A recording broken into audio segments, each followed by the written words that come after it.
Remember those nights when you'd sneak downstairs hoping to catch a glimpse of what your parents were watching on TV? Number 1. Free Spirit. Ever heard of a witch who moonlights as a housekeeper? No, we're not talking about your aunt's questionable cleaning skills. We're diving into the magical world of Free Spirit, a sitcom that had us scratching our heads back in 1989. Picture this: Winnie, a 300-year-old witch, decides to play house with a mortal family. Sounds like a recipe for hilarity, right? Well, the creators thought so too. But despite its bewitching premise, Free Spirit struggled to cast a spell on viewers. Corinne Bohrer charmed us as Winnie, turning everyday chores into magical misadventures. Remember when she tried to zap away the dirty dishes?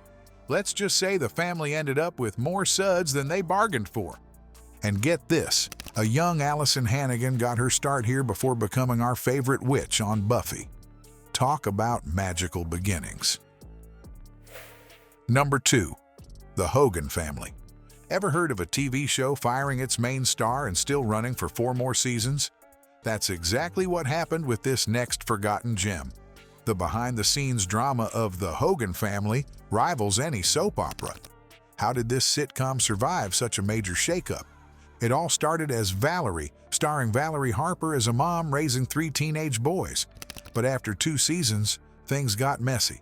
Harper wanted a bigger paycheck. The network said no, and before you knew it, her character was killed off in a car accident. Talk about a plot twist. With Harper gone, the show needed a new leading lady. Enter Sandy Duncan, playing the aunt who swoops in to help raise the kids. Oh, and they changed the name to The Hogan Family. Because why not? You might recognize a young Jason Bateman as David Hogan. He said the show's crazy production drama taught him a lot about the TV biz. Guess it paid off, huh? Despite all the chaos, the Hogan Family managed to stick around for 6 whole seasons. It even jumped from NBC to CBS at the end. Talk about a show that refused to give up. Number 3. Mr. Belvedere. What do you get when you mix baseball, butlers, and 1980s suburbia? A sitcom that was once a home run but has mysteriously struck out of our collective memory. Let's step up to the plate and rediscover the forgotten charm of Mr. Belvedere. Imagine a prim and proper British butler trying to wrangle an unruly American family. That's exactly what Mr. Belvedere gave us from 1985 to 1990. Christopher Hewitt played the titular character with a perfect mix of dignity and dry wit. He'd often raise an eyebrow at the Owens family's antics, but you could tell he secretly loved them. Now, here's where it gets interesting. The show's dad was played by none other than Bob Uecker. Yep, the same guy who was calling baseball games was now battling it out with a butler on primetime TV. Talk about a career curveball. Mr. Belvedere was a hit with viewers, running for 5 whole seasons. So why can't we find it on Netflix or Hulu today? It's a real head-scratcher. Maybe the streaming bigwigs think we're not ready for the return of the butler. But we say, bring back Belvedere. Number 4. It's a Living. Imagine a workplace where the drama is as high as the building itself.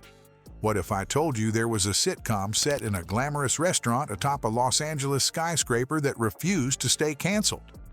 That's the story of It's a Living, a show that took viewers on a wild ride through the ups and downs of waitressing in the clouds.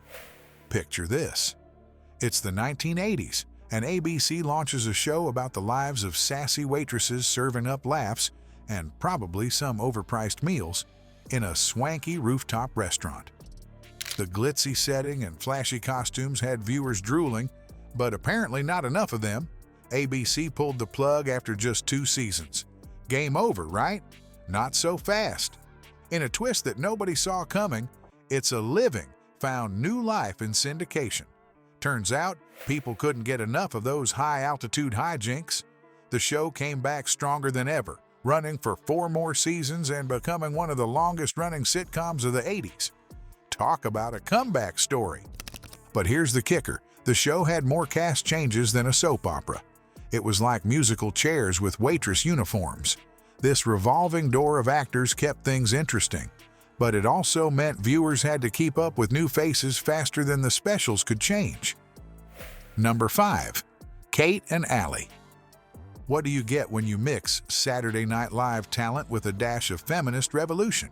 A critically acclaimed sitcom that somehow slipped through the cracks of TV history. Let's uncover the mystery of Kate and Allie, the show that won Emmys, hearts, and then vanished. Back in 1984, Kate and Allie hit the airwaves with a groundbreaking premise: two divorced women shacking up together to tackle life's challenges. It was like The Odd Couple, but with a feminist twist that had viewers cheering. Jane Curtin, fresh off her SNL fame, traded in her Weekend Update desk for a leading role as Allie. And boy, did she knock it out of the park. Curtin snagged not one, but 2 Emmy Awards for her performance. The show didn't just make us laugh. It tackled real issues like single motherhood and female friendship with a refreshing honesty. Critics couldn't get enough of the smart humor and the chemistry between Curtin and Susan St. James. So, why can't we find Kate and Allie on our favorite streaming platforms today? It's a real head-scratcher, especially considering how groundbreaking it was for its time. Number 6. Too Close for Comfort. Remember Ted Knight as the pompous newscaster on the Mary Tyler Moore Show? Well, he traded in his anchorman desk for a cartoon drawing board and a whole lot of family drama. But here's the million-dollar question. Could this new role save his show from becoming just another forgotten 80s punchline? Too Close for Comfort took the idea of a close-knit family to a whole new level. Imagine having your adult daughters living right under your feet, literally. That's the hilarious premise that had viewers chuckling back in 1980. Ted Knight played Henry Rush, a cartoonist trying to keep his sanity while his grown-up girls occupied the downstairs apartment. But just like Henry's patience, the show's ratings were constantly tested. ABC gave it the boot after a few seasons. But that wasn't the end for the Rush family. Too Close for Comfort found new life in syndication, proving that sometimes a little distance makes the heart grow fonder. The show even got a fancy new title in its final season, The Ted Knight Show. Talk about an identity crisis. But sadly, all good things must come to an end. When Ted Knight passed away in 1986, it was curtains for this quirky family sitcom. Number 7. She's the Sheriff. Ever wondered what would happen if your neighborhood housewife suddenly became the town sheriff? Well, in the 80s, one sitcom dared to ask that very question. She's the Sheriff hit our screens in 1987, starring none other than Suzanne Summers as Hildy Granger, a mom who trades in her apron for a badge after her husband's untimely death. Talk about a career change.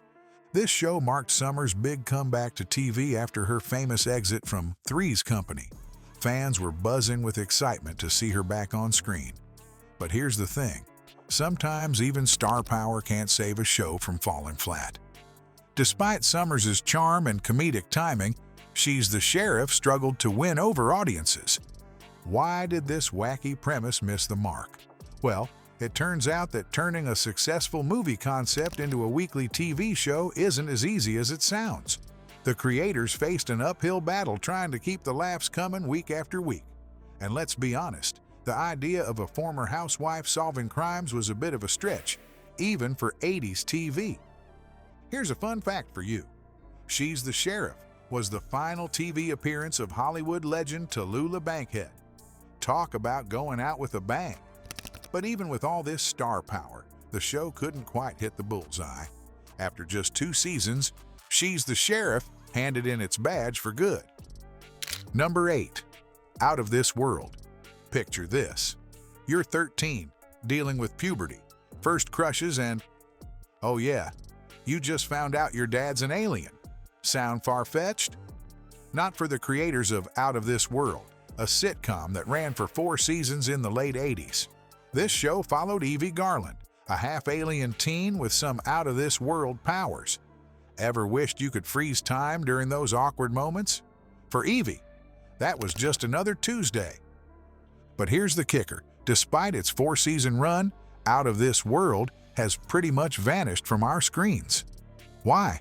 It's a real head-scratcher, especially when you consider how unique this show was. I mean, how many sitcoms feature a dad who's literally light years away? Speaking of Evie's dad, did you know he was voiced by none other than Burt Reynolds? Yep, the mustache himself. He'd chat with Evie through a glowing crystal, giving the show some serious star power. It was like having a long-distance call with a Hollywood legend every week. So why can't we binge Out of This World on our favorite streaming platforms today? It's a mystery that's got fans scratching their heads. Maybe the rights are tied up in some intergalactic red tape? Whatever the reason, this gem remains lost in space. Number 9. Bosom Buddies. Picture this. It's 1980, and two struggling young men decide the best way to afford an apartment is to become women? Sounds crazy, right? Well, this off-the-wall idea spawned a sitcom that gave us one of the most beloved actors of our time. So, how did a show with such star power fade into obscurity? Bosom Buddies introduced us to Kip and Henry, two aspiring advertising guys who don dresses to live in a dirt-cheap, women-only hotel. And who played these cross-dressing roomies? None other than Tom Hanks and Peter Scolari. Can you believe it? The show was a laugh riot thanks to the incredible chemistry between Hanks and Scolari. These guys were comedy gold, often making up lines on the spot. Tom Hanks even said, "It was a great experience and I learned a lot about comedy and timing." No wonder he went on to become a Hollywood legend. But here's the kicker. Despite the laughs and the star power, Bosom Buddies only lasted 2 seasons. Why? Well, it turns out that even with all that talent, the show just couldn't keep up in the ratings game. Plus, Hanks was starting to make waves in movies. Remember Splash?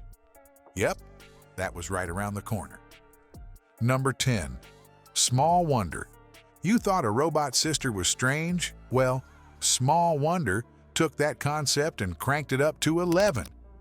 This quirky sitcom from the 80s introduced us to the Lawson family and their not-so-secret robot daughter, Vicky. Ted Lawson, a genius inventor, created Vicky to help around the house, but instead of keeping her in the basement, they decided to pass her off as their adopted daughter. Talk about a family secret. Despite its out-there premise, Small Wonder was a hit in syndication. Viewers couldn't get enough of Vicky's robotic antics and literal interpretations of human behavior. But playing a robot wasn't easy. Tiffany Brissett, who starred as Vicky, had to master a monotone voice and stiff movements while still being likable. It was a tough balance, but she nailed it. The show blended family sitcom humor with sci-fi elements in a way we'd never seen before. One minute, Vicky was lifting furniture with superhuman strength, and the next, she was trying to understand human emotions. It was weird, wacky, and totally wonderful. Today, Small Wonder has a cult following. Fans look back on it with a mix of nostalgia and amusement. Sure, the special effects are dated, and some of the jokes might not land the same way they did in the 80s. But there's something endearing about its earnest attempt to blend family values with futuristic ideas.